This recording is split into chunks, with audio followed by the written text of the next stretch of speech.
Irmãos, nós chegamos à nossa quarta mensagem nessa série, Volta para Casa, que é baseada na parábola do filho pródigo, lá do Evangelho de Lucas, capítulo 15. Como alguns já disseram, a menor história já contada na humanidade. Uma história que tem sido fonte de instrução e de alimento para muitos, e eu espero que também, mais uma vez, seja para nós. Hoje eu quero começar falando sobre a Reforma Protestante. Desde que lembramos da Reforma Protestante, aliás, até antes disso, as redes sociais, pelo menos as minhas, e aí eu cheguei a uma conclusão que todo mundo na minha rede social é crente, porque minhas redes sociais já não suportavam mais tantas imagens e tantas mensagens e tantas coisas sobre a Reforma Protestante, né? Tantos solas, 5 solas para cá, 5 solas para lá, e houve assim uma profusão de anúncios e de conclamações e de propaganda da Reforma Protestante, o que é muito bom, o que faz nos ver que a igreja está realmente atenta a esse momento tão significativo da história da igreja. A Reforma Protestante foi de fato um momento que mudou não só a história da igreja, mas mudou a história do mundo ocidental. Então nós temos mesmo que agradecer ao Senhor pela Reforma Protestante, pela vida de Martinho Lutero, de John Calvino, de Wycliffe e todos os antecessores da Reforma. E eu começo pela Reforma porque, particularmente, a Reforma Protestante foi deflagrada porque Martinho Lutero, que era um monge agostiniano, professor de teologia, professor na universidade, estava com sua alma muito inquieta, porque, embora ele fosse um homem profundamente temente a Deus, 2 perguntas inquietavam o seu coração, e eu tentei sintetizar essas 2 perguntas. Primeira pergunta: como pode um pecador como eu se aproximar de um Deus que é totalmente santo?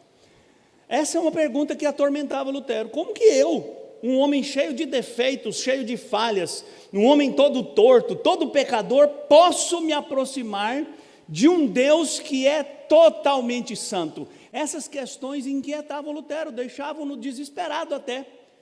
Lutero chegou a praticar a autoflagelação. Lutero fez o que todo católico deveria fazer no espírito de purgar sua alma da angústia. Foi até Roma, peregrinou até Roma, visitou os lugares sagrados, mas ele dá testemunho de que sua alma continuava absolutamente inquieta.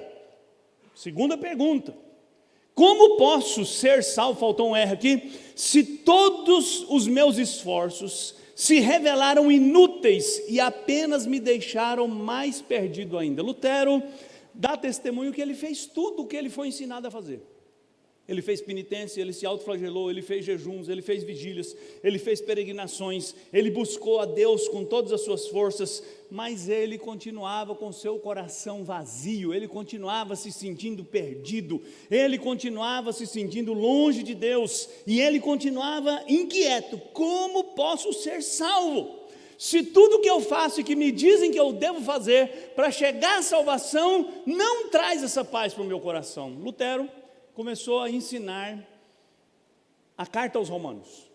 E Lutero chegou no texto que é considerado o texto base, que deflagrou a reforma, ou pelo menos deflagrou a convicção no coração dele de como um pecador pode ser salvo. Romanos 1, 16 e 17. Paulo escreveu: pois não me envergonho do Evangelho, porque é o poder de Deus para a salvação de todo aquele que crê, primeiro do judeu e também do grego, visto que a justiça de Deus se revela no Evangelho de fé em fé, como está escrito: o justo viverá por fé.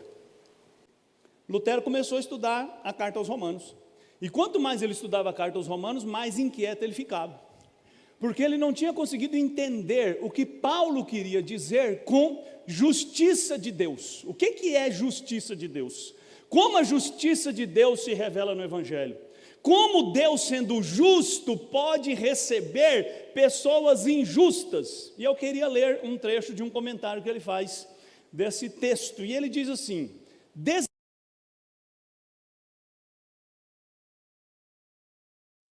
Epístola aos Romanos. Porém, logo no primeiro capítulo, consta que a justiça de Deus se revela no Evangelho.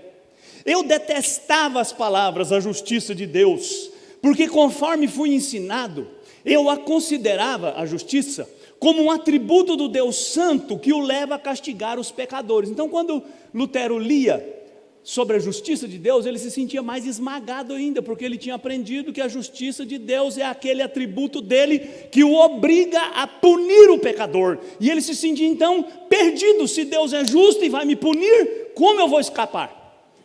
Apesar de viver irrepreensivelmente como monge, a consciência perturbada me mostrava que era pecador perante Deus. Assim, odiava a um Deus justo que castiga os pecadores. E ele continua: senti-me ferido de consciência, revoltado intimamente, contudo, voltava sempre para o mesmo versículo, porque queria saber o que Paulo ensinava. Contudo, depois de meditar sobre esse ponto durante muitos dias e noites, Deus, na sua graça, me mostrou a palavra: o justo viverá da fé. Vi então que a justiça de Deus nesta passagem é a justiça que o homem piedoso recebe de Deus pela fé como dádiva. Então me achei recém-nascido e no paraíso. Todas as escrituras tinham para mim outro aspecto, perscrutava-as para ver tudo quanto ensinam sobre a justiça de Deus. Antes, estas palavras eram-me detestáveis, agora as recebo com o mais intenso amor. A passagem me servia como a porta do paraíso. Coisa linda. Lutero entendeu que neste texto, a justiça de Deus é aquela bondade de Deus que Ele dá e que você recebe pela fé, e é dada pela graça. Não é um pagamento dos seus méritos, não é em pagamento da sua obediência, mas Deus, através do Evangelho, se apresenta a nós como um Deus que perdoa, que justifica, que restaura, que salva, que transforma. Então, Lutero passou o resto da sua vida defendendo aquela doutrina que se tornou o pilar da Reforma Protestante: somos salvos pela graça mediante a fé. Isso significa que o que você precisa fazer para ser salvo não é fazer penitência, não é fazer autoflagelação, não é fazer peregrinações religiosas. O que você precisa é crer, é se lançar nos braços desse Deus gracioso, confiar em sua palavra, confiar em seu Filho Jesus Cristo como Salvador e pela fé, somente pela fé, receber o perdão e a vida nova. Irmãos, isso é a boa nova, isso é o Evangelho. O Evangelho não é uma notícia que diz assim: olha, Deus enviou o seu Filho para esse mundo, mas se você não fizer a sua parte, se você não for um homem justo, se você não for um homem religioso, se você não for um homem piedoso, você está perdido. Isso não é boa notícia. Isso, na verdade, colocaria um fardo sobre nós. A boa notícia é que Deus está disposto a perdoar, e Ele perdoa todo aquele que vai ao seu Filho Jesus Cristo e deposita nele a sua fé e depende completamente dele. É isso que Paulo diz em Romanos capítulo 1, versículo 16 e 17, que nós acabamos de ler. O Evangelho é a revelação dessa disposição de Deus de perdoar aqueles que creem. Nós não somos salvos por atos de justiça, por nossa integridade, porque nós não somos íntegros, irmãos. O melhor de nós é tão pecador quanto o pior de nós. Não é nossa religiosidade, não é nossa fidelidade, não é nossa liberalidade, não são nossas ofertas, não são nossos sacrifícios que nos levam à presença de Deus, e nem a dureza do nosso coração nos impede de desfrutar da bênção de Deus, porque o Senhor vem ao nosso encontro e nos dá em Cristo Jesus graciosamente o perdão dos nossos pecados. É o que Paulo diz na carta aos Efésios: pela graça sois salvos, mediante a fé, e isso não vem de vós, é dom de Deus, não de obras, para que ninguém se glorie.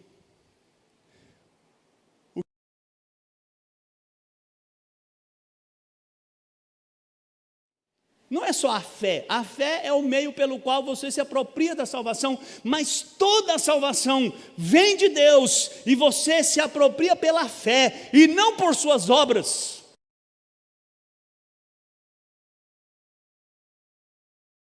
Integridade moral que permitisse a ele requerer de Deus qualquer direito, ou exigir de Deus qualquer benefício. Tudo é por graça. Tudo é pela bondade de Deus, tudo é por causa do amor de Deus, e tudo é dado apesar dos nossos pecados, e não por causa da nossa justiça. Porque agora mesmo, depois de ter sido salvo, depois de ter caminhado com Cristo, depois de anos e anos na presença de Deus, todos nós que estamos aqui, continuamos pecando, falando o que não devemos, pensando o que não devemos, fazendo o que não devemos, não fazendo o que devemos.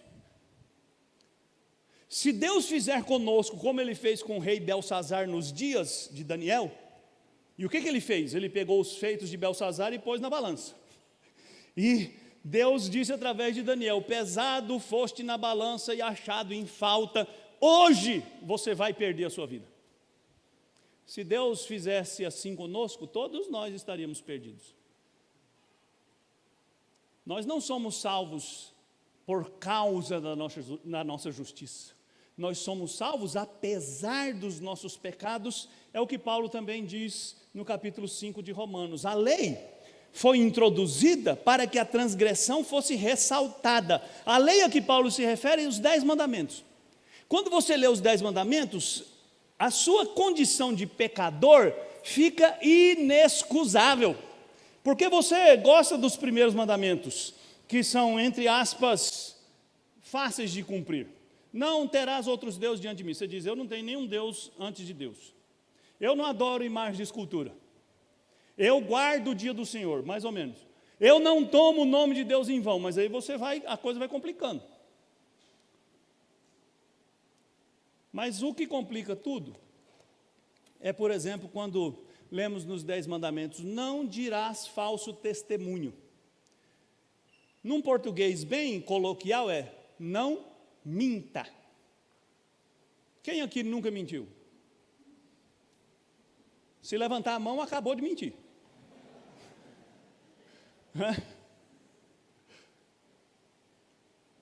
Não cobiçarás.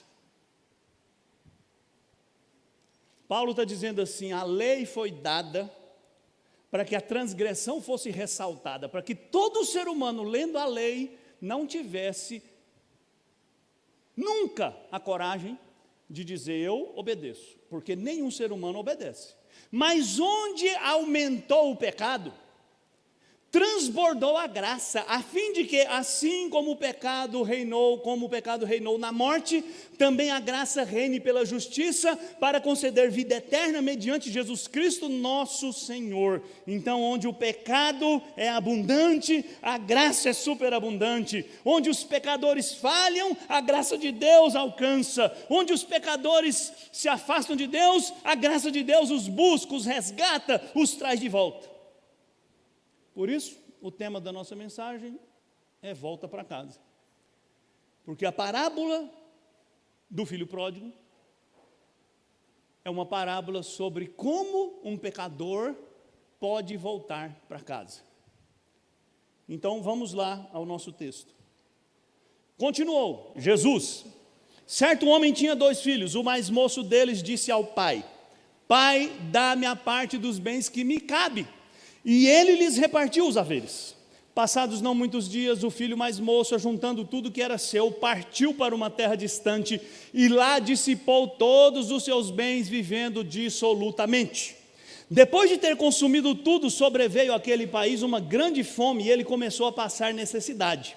Então ele foi e se agregou a um dos cidadãos daquela terra, e este o mandou para os seus campos a guardar porcos.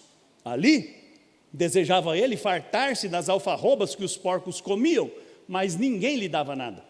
Então, caindo em si, disse: quantos trabalhadores de meu pai têm pão com fartura, e eu aqui morro de fome? Levantar-me-ei e irei ter com meu pai e lhe direi: Pai, pequei contra o céu e diante de ti, já não sou digno de ser chamado teu filho, trata-me como a um dos teus trabalhadores. E levantando-se, foi para seu pai. Vinha ele ainda longe, quando seu pai o avistou, e compadecido dele, correndo, o abraçou e beijou. E o filho lhe disse: Pai, pequei contra o céu e diante de ti, já não sou digno de ser chamado teu filho. O pai, porém, disse aos seus servos: Trazei depressa a melhor roupa, vestiu, ponde-lhe um anel no dedo e sandálias nos pés, trazei também e matai o novilho cevado, comamos e regozijemo-nos, porque este meu filho estava morto e reviveu, estava perdido e foi achado. E começaram a regozijar-se.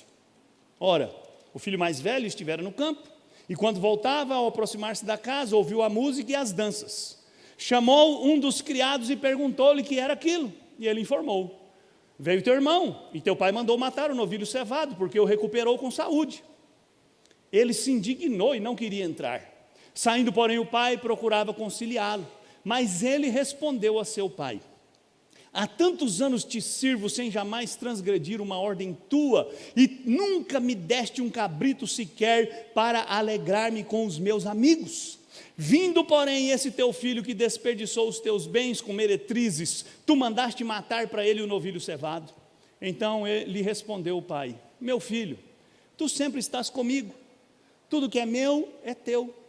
Então, entretanto, era preciso que nos regozijássemos e nos alegrássemos, porque esse teu irmão estava morto e reviveu, estava perdido e foi achado. Uma breve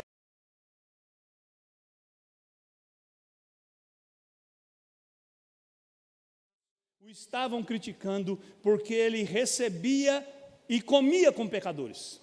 É curioso isso, né? Mas não sei se você já prestou atenção, provavelmente Jesus era o anfitrião.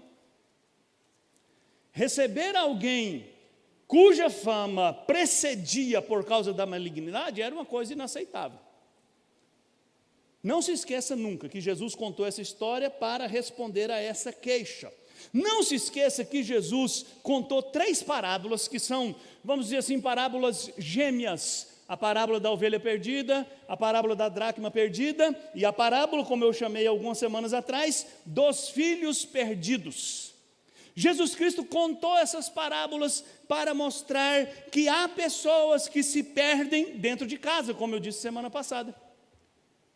Jesus contou essa história para chocar os seus ouvintes, que estavam pensando de si mesmos muito mais do que realmente eles eram. A primeira parábola, uma ovelha se perdeu.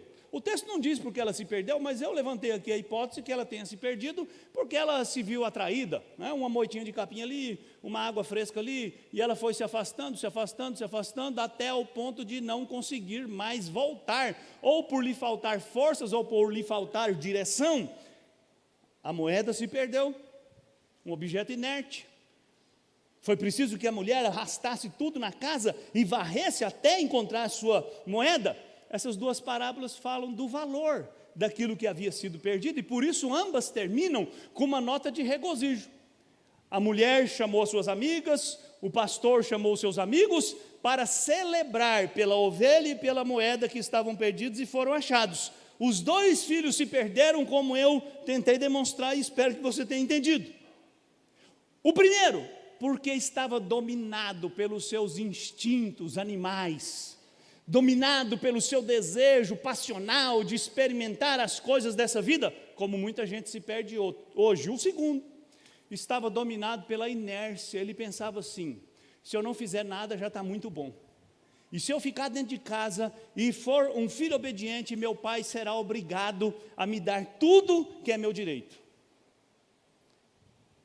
Ambos perdidos. Ambos sintetizando, de alguma maneira, a maneira como os homens se perdem. E eu gastei as semanas anteriores para tentar mostrar isso para você. Que uma pessoa não está perdida apenas quando ela vive uma vida devassa. Uma pessoa muito digna, muito religiosa, muito íntegra, pode estar tão perdido quanto alguém que vive uma vida devassa. porque ambos estão dirigindo a sua vida de acordo com os seus conceitos, com os seus preconceitos, com os seus desejos. Lembre, o auditório original dessa parábola eram os escribas e fariseus que criticavam Jesus Cristo, que se sentiam dignos e justos e herdeiros legítimos da bênção de Deus e estavam insatisfeitos porque Jesus Cristo, que era considerado em alta conta, estava envolvido com gente que eles consideravam totalmente perdidos. Jesus Cristo queria mostrar que, de fato, um homem pode se perder por escolher um caminho de devassidão, mas um homem também pode se perder quando ele escolhe o caminho da justiça e da integridade, mas o coração dele continua distante do seu Pai. Por isso, na minha modesta opinião, eu vejo um paralelo nessas parábolas. Jesus diz assim: qual dentre vós, se tiver 100 ovelhas e perder uma, não vai deixar as 99 seguras para procurar o que se perdeu? É óbvio. A ovelha era um bem precioso. Jesus é até exagerado, porque em geral as pequenas comunidades, ter 100 ovelhas já era um milionário. Geralmente os homens tinham 3 ovelhas, 5 ovelhas, 10 ovelhas. Jesus diz: se você tiver 100, mesmo se você tiver 100, mesmo se você for um homem rico, é claro que você vai procurar a ovelha perdida. Qual é a mulher que, se tiver 10 dracmas e perder uma, não vai procurar a que se perdeu? Eu já expliquei para vocês aqui, não vou tomar muito tempo, que o valor dessa moeda não é um valor monetário, é um valor sentimental, porque aquelas dracmas provavelmente compunham ou um colar, ou uma tiara, um enfeite que aquela mulher usava e gostava e talvez tinha uma memória afetiva, e por isso ela varre a casa, ela arrasta tudo. E Jesus diz: qual é a mulher que, se perder uma peça do seu colar, não vai fazer tudo para encontrá-la? A resposta é óbvia: qualquer homem vai procurar a ovelha, e qualquer mulher vai procurar a moeda perdida. Mas Jesus muda o tom, e Jesus não começa a terceira parábola dizendo: e qual é o pai que, se perder um filho, qual é o pai que, se perder 2 filhos? Por que Jesus não faz isso? Eu já disse aqui, que hoje a gente lê essa parábola e o nosso coração e os nossos olhos ficam marejados, né? A gente fica comovido, né? Porque é uma história tão linda de amor, de perdão, de conciliação. E a gente lê a parábola assim porque a gente perde a capacidade de ouvir ou de ler como os ouvintes originais ouviram. Como eu já disse aqui algumas vezes, essa parábola tem alguns elementos absolutamente inaceitáveis, improváveis, chocantes. Alguns comentaristas dizem que, muito provavelmente, os ouvintes de Jesus estavam ouvindo a parábola e pensando assim: que absurdo, isso é inaceitável. Se eu fosse esse pai, eu tinha espancado esse filho. Se eu fosse esse pai, eu nunca mais o receberia em casa. Se eu fosse esse filho mais velho, eu teria dado uma surra no meu irmão. Essa história é inaceitável. E cada parte da história vai construindo um cenário inaceitável, porque Jesus Cristo quer mesmo é chocar. Porque o evangelho, irmãos, é chocante mesmo. Quando você fala para uma pessoa que ela está perdida, irremediavelmente perdida, e se ela não abraçar a Cristo como Senhor e Salvador, ela vai para o inferno, essa pessoa se sente ultrajada, ela se sente ofendida, porque ela pensa lá no seu coração: mas eu sou uma pessoa boa, eu sou um pai de família, eu sou um trabalhador, eu sou uma pessoa digna, eu sou uma pessoa justa, eu nunca matei, nunca roubei, nunca fiz nada de que eu pudesse me envergonhar. Como assim Deus tem o direito de dizer que eu estou perdido? Pois é isso mesmo. Quando os ouvintes de Jesus começaram a ouvir aquela história, eles foram confrontados com uma história de um amor totalmente desconcertante. Como assim? Um pai que reparte herança com um filho mais novo, que pede essa herança de maneira tão ousada? Como assim um filho mais velho que fica calado diante dessa indignidade? Como assim um filho que vai e acaba com todo o patrimônio e volta arrependidinho e é abraçado pelo pai? Como assim? Isso é impensável, isso é inaceitável, lembre-se. Agora vamos voltar para o ponto. Alguns escribas e fariseus criticavam Jesus, dizendo: este recebe pecadores e come com eles. E Jesus contou essas histórias para dizer, ou para explicar, por que ele recebe pecadores e come com eles. E sabe, irmãos, eu já disse isso aqui, mas eu vou repetir, porque eu preciso que você pense. Jesus contou essas parábolas para mostrar que ele, o Filho de Deus, e o Pai que o enviou, não desistem dos pecadores perdidos nesse mundo. Pelo contrário, Deus vem ao encontro dos pecadores. E Jesus contou essas histórias para os homens que o estavam ofendendo, para dizer a eles que nem deles, daqueles que o ofendem, daqueles que o resistem, daqueles que o negam, daqueles que o criticam, nem desses ele jamais desistiu e não desistirá. Assim como um pastor não abandona a ovelha que se perde, assim como a mulher não desiste da moeda que foi perdida, um pai suporta as mais inaceitáveis afrontas contra si,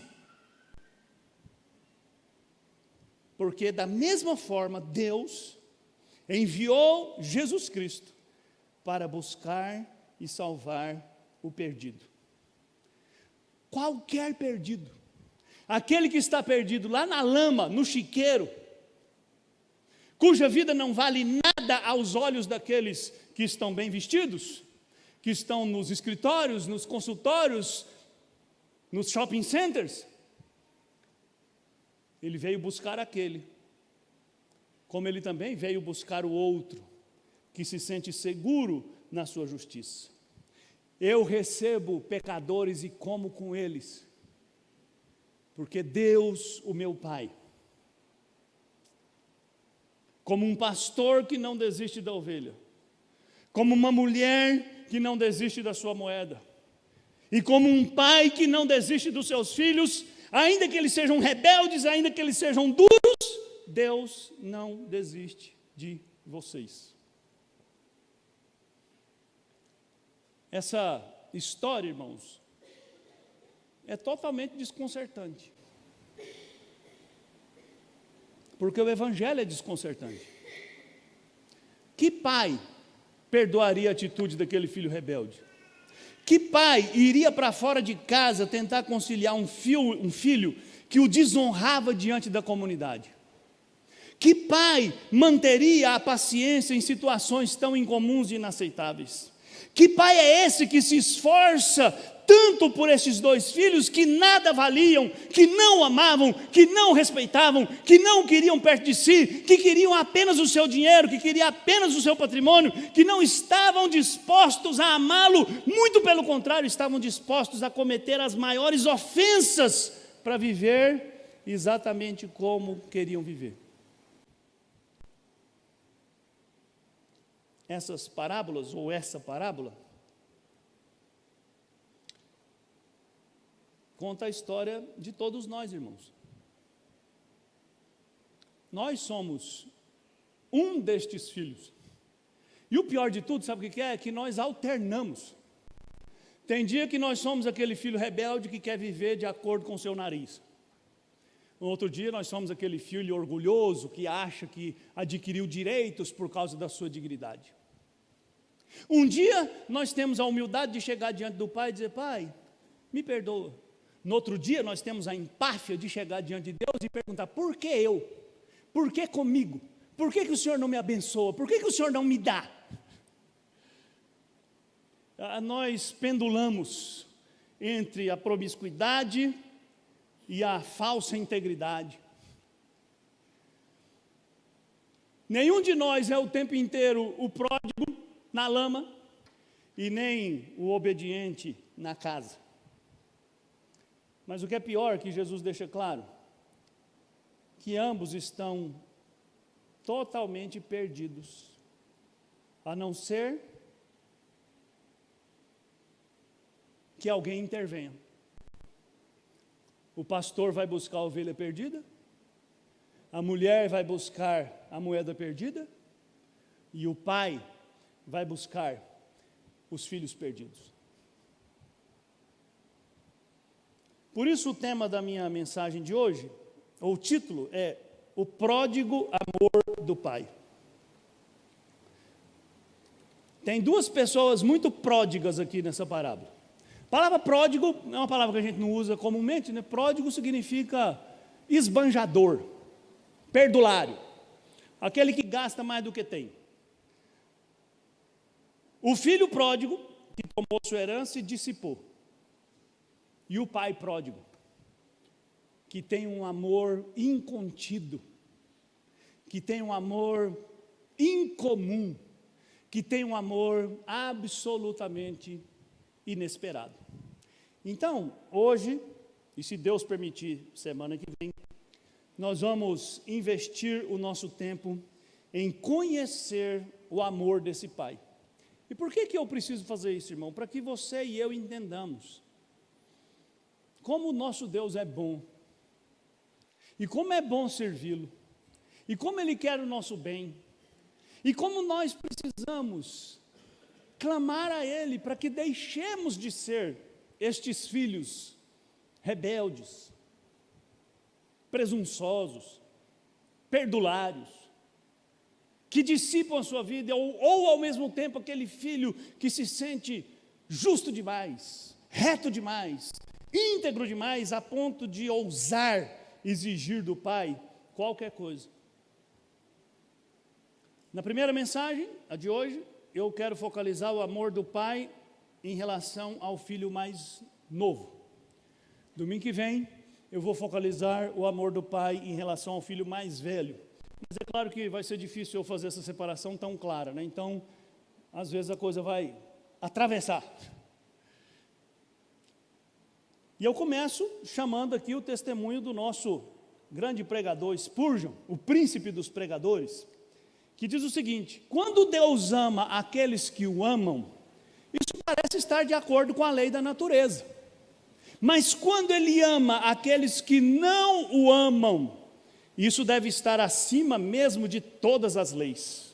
Isso está certamente de acordo com a extraordinária regra da graça, e graça somente. Não havia um homem na terra que amasse a Deus. Não havia ninguém que fizesse o bem, nenhum sequer. E ainda assim, o Senhor fixou o seu amor eletivo sobre pecadores, em quem não havia nenhum pensamento de amá-lo.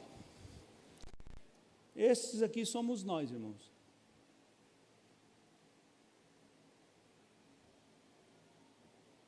Nós não amávamos a Deus, mas Deus nos amou. Nós não queríamos saber de Deus, mas Deus nos chamou. E muitas vezes nós continuamos não querendo saber de Deus, mesmo frequentando igrejas, mesmo lendo a Bíblia. Por isso eu quero convidar você a olhar hoje para 4 características do amor do Pai, o Pai da parábola, que de alguma maneira nos remete ao verdadeiro Pai, o Pai nosso que está no céu. Porque essa parábola, lembre-se, foi contada para justificar porque Jesus vai ao encontro dos pecadores. Jesus vai ao encontro dos pecadores porque Deus, o Pai, e o Pai da parábola, que representa a Deus, tem um amor inigualável. Sabe, irmãos, eu confesso que eu vou deixar uma pergunta aqui no ar e uma pesquisa para você fazer. Eu sempre leio essa parábola e eu fico assim inquieto, porque uma pergunta fica na minha cabeça. Por que esse pai não disse não para o seu filho mais novo, quando ele pediu a herança? E assim poderia ter evitado todas as tragédias que o acometeram.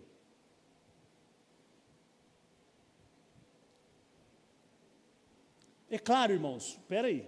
Nós não precisamos e não devemos procurar um significado espiritual em cada detalhe da parábola. Isso é uma maneira errada de interpretar a parábola. Mas eu leio essa parábola e eu fico pensando, se esse pai tivesse dito não, se esse pai tivesse dado um tapa na cara daquele filho, se esse pai tivesse mandado aquele filho procurar emprego porque ele estava muito folgado, e tivesse se recusado a repartir a herança, ele não teria ido embora de casa, ele não teria dissipado os seus bens, ele não teria comido com os porcos, ele não estaria em farrapos, ele não teria voltado humilhado, esmagado, moído, trucidado pela vida, ajoelhado aos pés do seu pai.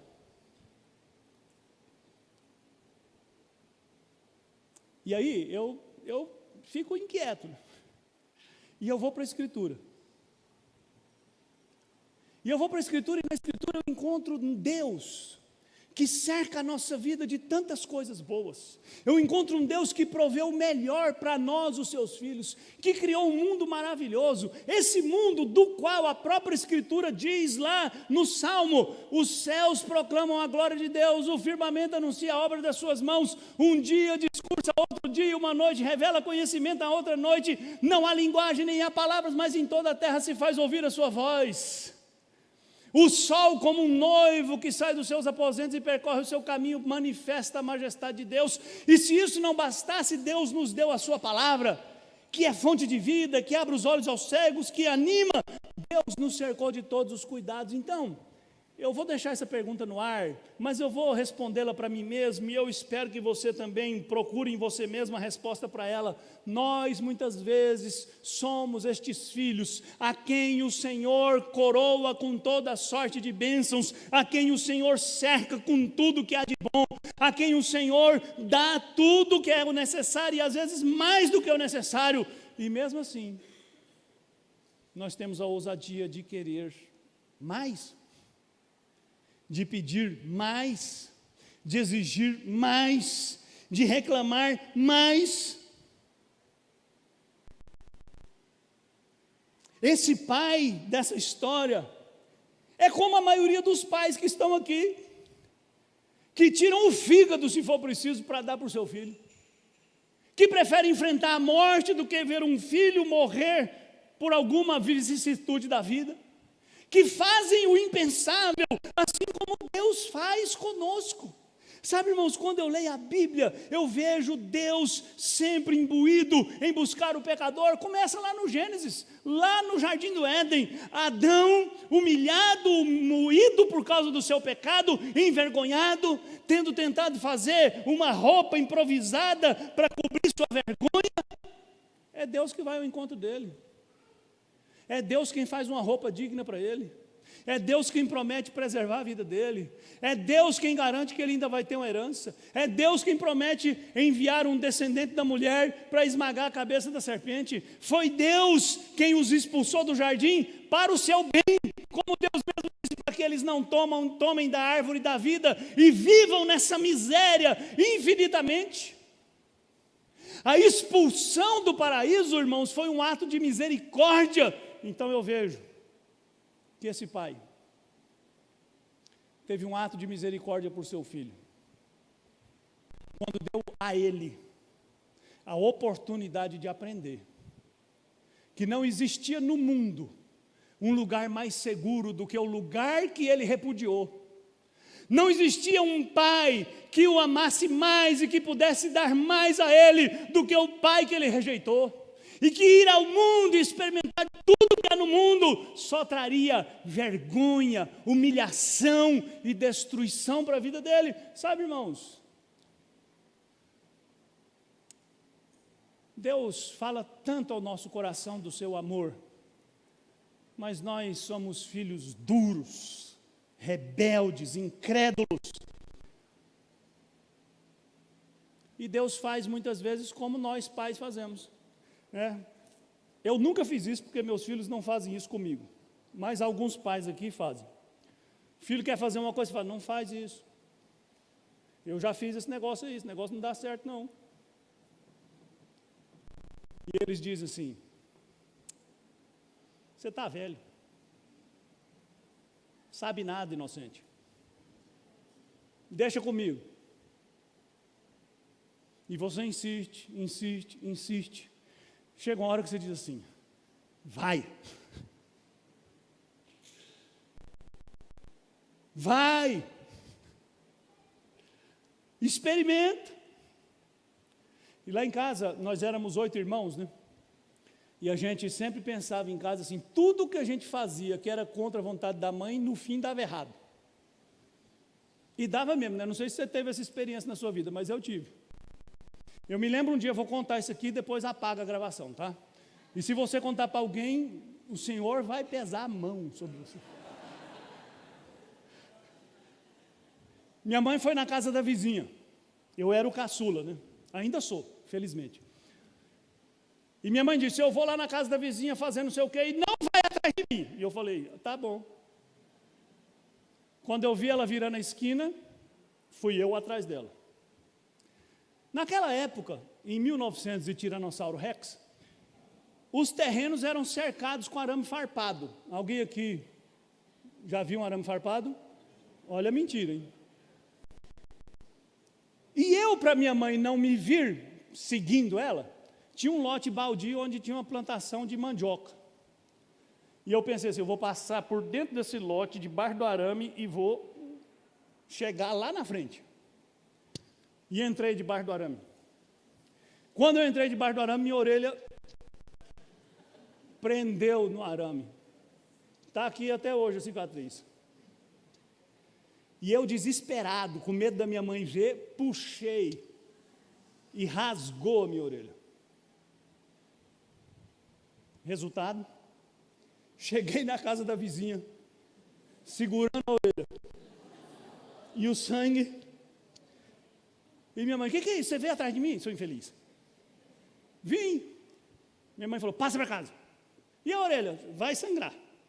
É assim, psicologia de mãe antiga. Quando ela chegou em casa, ela curou minha orelha. E depois de curar minha orelha, disse: lá em casa, eu já contei isso aqui, tinha uma árvore na porta de casa, cuja função era produzir vara para bater nos filhos. Só que lá em casa a regra era assim: quem vai apanhar, pega a vara. E se pegar a vara fina, vai pegar a segunda.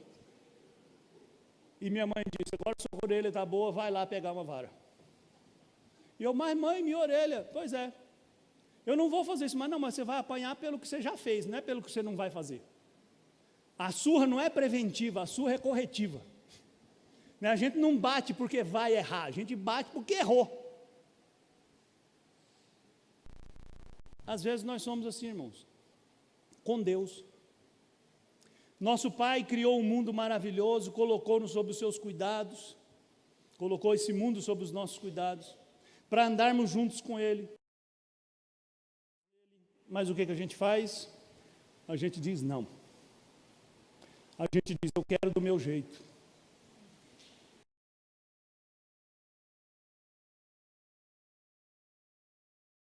O amor é inigualável, eu estou dizendo que esse é um amor inigualável, porque esse pai tinha direitos, tinha autoridade, ele podia mandar, ele podia exigir, ele podia punir, ele podia até deserdar aquele filho, mas ele quer mostrar o seu amor, e o amor de Deus, como o amor desse Pai, nos chama para um relacionamento profundo, um relacionamento verdadeiro, que não é baseado no interesse, que não é baseado na troca, que não é baseado apenas em benefícios que nós recebemos, mas num genuíno amor por Ele. Por isso o Pai quer ser amado pelo que Ele é, e não pelo que Ele tem, ou pelo poder que Ele possui. E às vezes a gente diz que ama a Deus, mas é só até o dia que Ele faz ou não faz o que a gente quer. Aí a gente esquece de Deus. Segunda característica, eu preciso andar um pouquinho. Um amor imprevisível. Quando eu era menino, eu ouvi um sermão sobre o filho pródigo, que eu nunca esqueci. Eu era menino mesmo, eu tinha uns 8 anos de idade. E o pregador, ele fez uma ilustração que me marcou. Exatamente sobre essa parábola era o sermão. E ele contou uma história paralela. Ele diz: olha, ele quis explicar a parábola e ele contou a história de um pai cujo filho tinha se rebelado, tinha ido embora, e depois aquele filho lá na terra distante escreveu uma carta para o pai dizendo: pai, eu estou arrependido, eu quero voltar para casa e eu queria que o senhor me acolhesse, então eu vou pedir um favor para o senhor. Quando eu vou voltar de trem, quando eu chegar na estação, se o senhor permitir que eu vá na sua casa, eu queria que o senhor pendurasse um lenço branco na porta da estação, e eu vou saber que o senhor vai me acolher. E aquele jovem, no dia marcado, pegou o trem. E ele foi viajando. Quando ainda estava longe da casa, longe da estação, 10, 20 quilômetros, ele começou a ver que as cercas estavam cobertas de tecido branco. As árvores estavam cobertas de lençóis brancos. As porteiras estavam cobertas de lençóis brancos. Quando ele chegou na estação, a estação inteira tinha sido pintada de branco. Lençóis brancos estavam esparramados no chão, nas escadas, nas cercas, em todos os lugares. Eu era só um menino. E quando eu ouvi aquela história, eu entendi que o amor de Deus é assim. Ele é tão imprevisível, porque ele vai muito além do que se poderia pensar ou imaginar.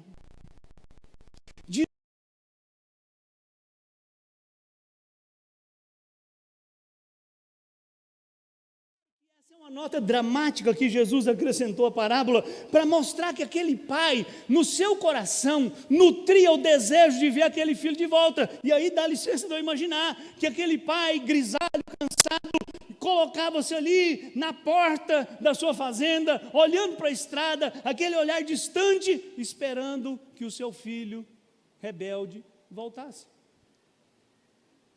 Esperando que aquele seu filho, em algum momento de lucidez, entendesse a burrice que ele havia feito, a loucura que ele havia feito, e aquele pai, então, de maneira imprevisível, vai esperar o seu filho. E eu fico pensando no auditório de Jesus, ouvindo essa história, e eles deviam estar pensando: esse homem é louco.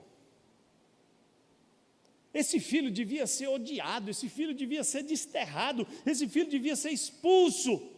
Sabe, irmãos, mas é exatamente isso que Deus fez ao longo de toda a história da humanidade.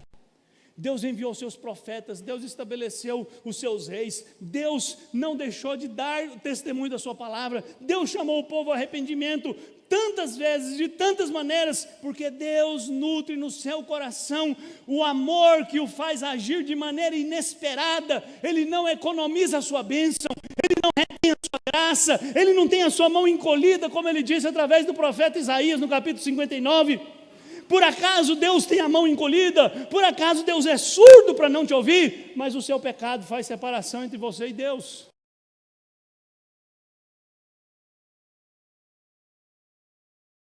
Que vai além, o amor que não vê limites, o amor que não impõe nada, porque Deus não se esquece daqueles a quem Ele ama. Como eu disse, o pai avistou o filho de longe. E eu acredito que Jesus queria que quem ouvisse aquela história entendesse que o pai, de alguma maneira, esperava pela volta do filho.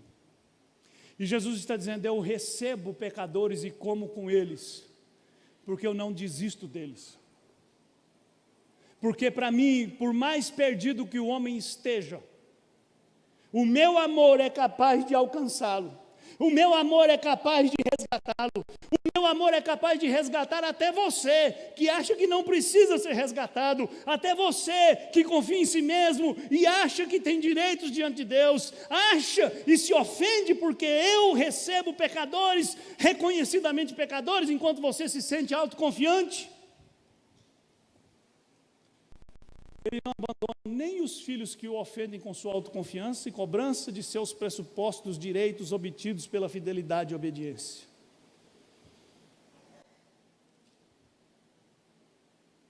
Como eu disse aqui semana passada, nós estamos muito mais próximos de ser como o filho mais velho,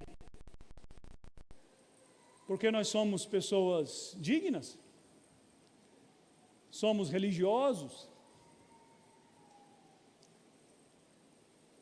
fomos batizados, frequentamos uma igreja.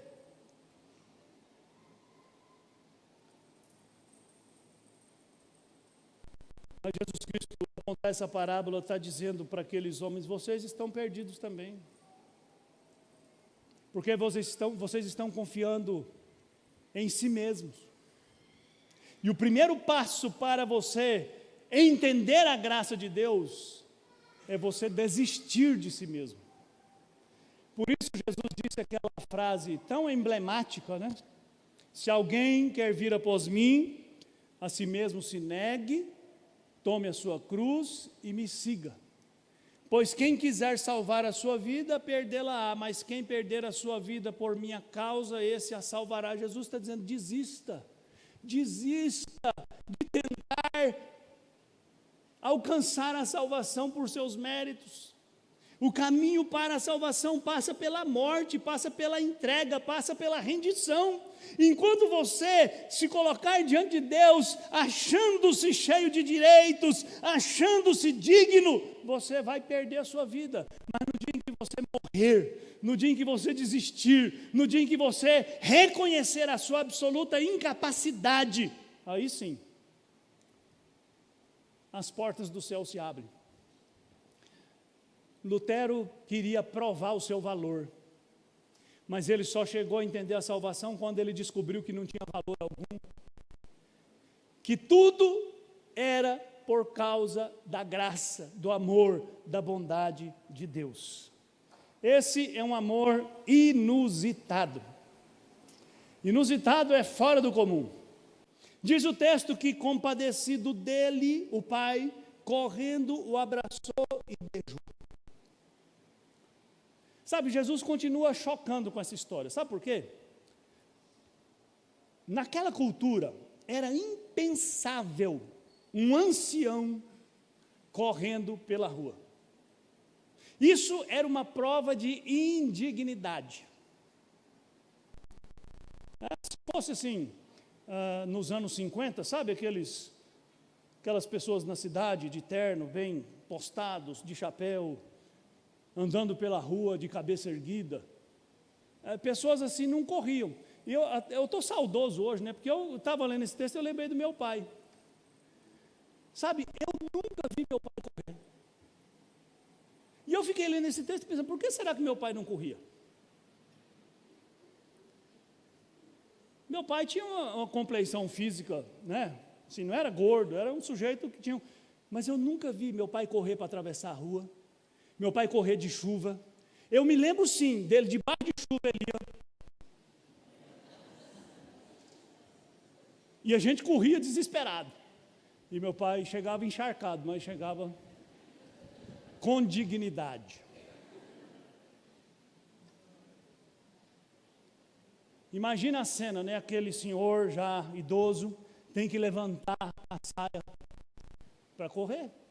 Ele está de vestido, ele está de túnica. Deixar as pernas à mostra para a vila ver, para correr ao encontro de um filho rebelde que todo mundo, em sã consciência, teria mandado dar uma bela surra.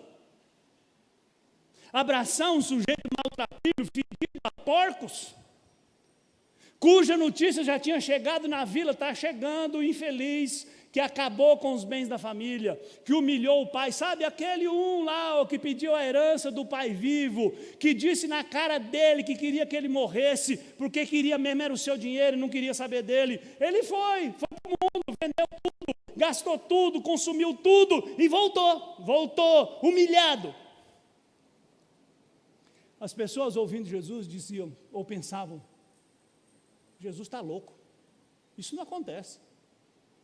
Um ancião correndo para abraçar um sujeito fedido, correndo para colher um filho rebelde. Sabe, irmãos, é inevitável a emoção desse texto, né? Porque esse texto me mostra que o pai não coloca limites no que faz para se expressar, para expressar o seu amor. Esse pai aqui, ele não está preocupado com a opinião dos outros. E quando você lê a Bíblia, você vê um Deus assim. Quando você lê esse texto de Lucas 15, você vê Jesus assim. Ele está comendo com pecadores, ele está comendo na companhia de meretrizes, de publicanos, de pessoas indignas, de mentirosos. Jesus tinha no seu colégio apostólico um publicano. Jesus tinha no seu colégio apostólico um sicário, um sujeito que defendia a luta armada, talvez tivesse até já matado alguém. Jesus tinha no seu colégio apostólico um adolescente. João, o apóstolo amado, não devia ter mais de 14, 15 anos quando foi chamado para ser um apóstolo. Jesus tinha no seu colégio apostólico pescadores que eram considerados homens de segunda categoria. Ele era chamado pelas ruas de maneira jocosa como Nazareno, aquele que vem da terra que não produz nada que presta. E Jesus não está preocupado com isso, querido. Esse amor inusitado que não coloca limites na maneira de se expressar. E o melhor para mostrar isso é Filipenses capítulo 2, versículos 6 e 7, onde Paulo escreveu assim: embora Jesus, sendo Deus, não considerou que o ser igual a Deus era algo a que devia apegar-se, mas esvaziou-se a si mesmo, vindo a ser servo, tornando-se semelhante aos homens. E o texto continua: ele se humilhou e ele morreu na cruz. E nós hoje, porque vestimos uma roupa bonita, olhamos os outros de cima para baixo. Porque temos algum dinheiro no bolso, andamos num carro do ano, ou comemos num restaurante chique, nos consideramos dignos demais, mas o Pai se humilha. O Pai não tem medo, não tem limites, porque o Pai se dá mesmo sem ser compreendido. O amor é inusitado, porque ele não tem pudor, no sentido de vergonha, de abraçar aquele que ninguém abraçaria, de receber aquele que ninguém receberia, de acolher aquele que ninguém acolheria, de perdoar aquele que ninguém perdoaria. O Pai não está preocupado com sua reputação. Por isso, eu disse que o negócio ia atravessar, né? Vou atravessar aqui algo que vou dizer semana que vem. Quando o filho mais velho chega e fica do lado de fora, irmãos, aquilo era uma vilinha, uma cidadezinha, todo mundo da vila estava lá, e todo mundo viu que o irmão mais velho ficou do lado de fora, e todo mundo viu o pai saindo para reconciliar o filho mais velho com o filho mais novo. Isso era a maior humilhação que um pai poderia sofrer.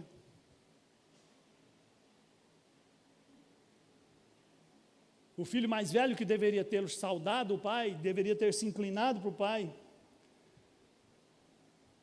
simplesmente afronta o pai. O pai não teve receio de ver a sua reputação.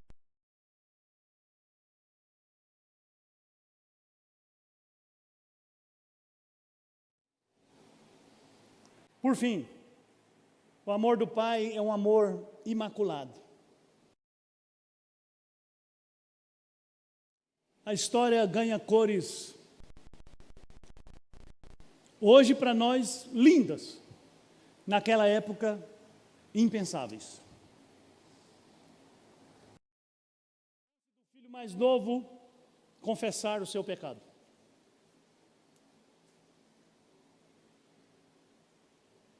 O pai corta o filho e diz: trazei a melhor roupa, ponha um anel no dedo dele, ponha sandálias nos seus pés, mate o novilho cevado. Sabe, irmãos, imaculado aqui, eu quero usar num sentido do que Paulo diz lá na segunda carta aos Coríntios, capítulo 5, versículo 17. Quem está unido a Cristo é uma nova pessoa. Acabou o que era velho e chegou o que é novo. Quero lembrar do que disse o profeta Miqueias no capítulo 7, versículo 18. Quem é comparável a ti, ó Deus, que perdoas o pecado e esqueces a transgressão do remanescente da tua herança?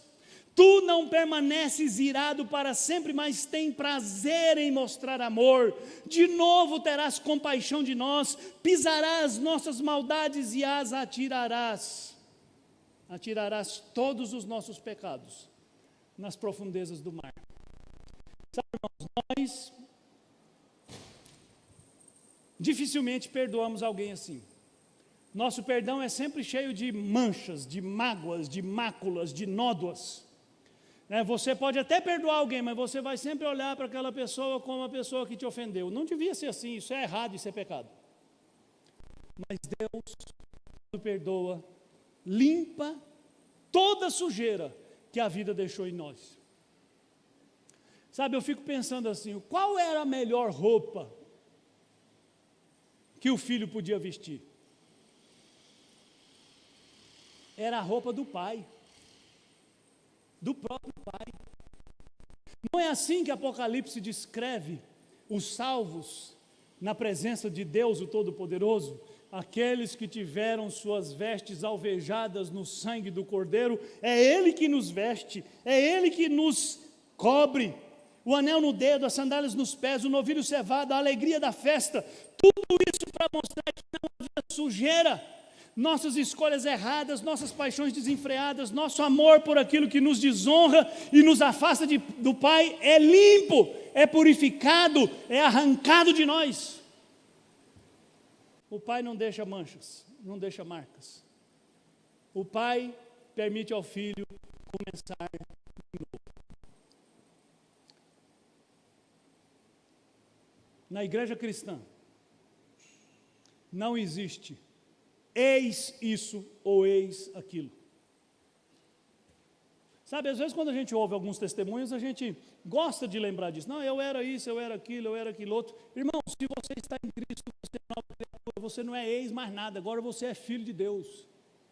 Não interessa o que você foi, não interessa onde você andou, não interessa o que você fez, não interessa o que você pensou, não interessa o que você deixou de pensar. Se você está em Cristo, você é uma nova criatura e nós temos de Deus a bênção de começar de novo.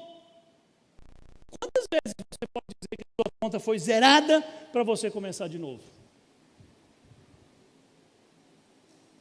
Só o amor de Deus, só o amor do Pai permite que você viva assim. Então eu termino fazendo 4 aplicações. Não interessa onde você andou, não interessa o que você fez, não interessa como viveu.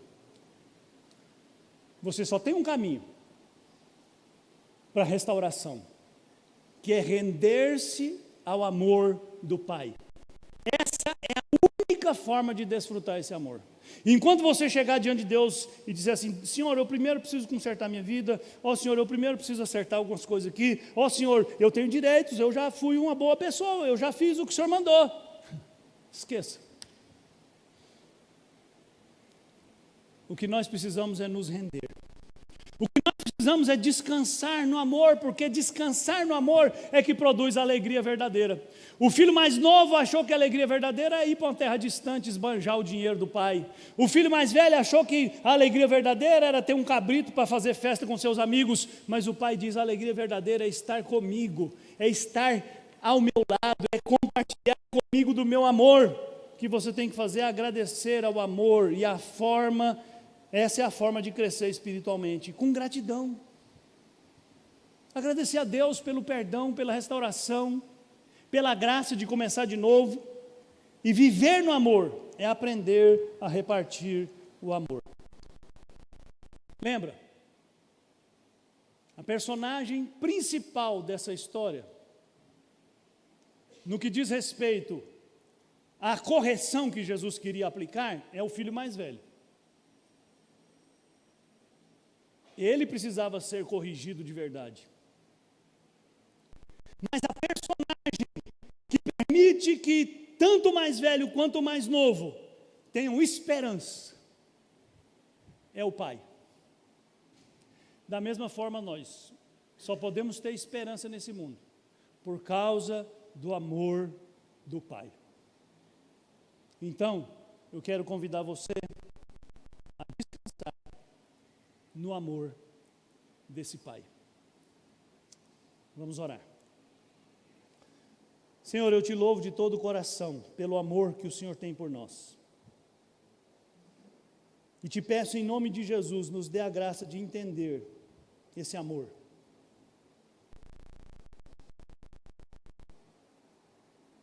de desfrutar dele,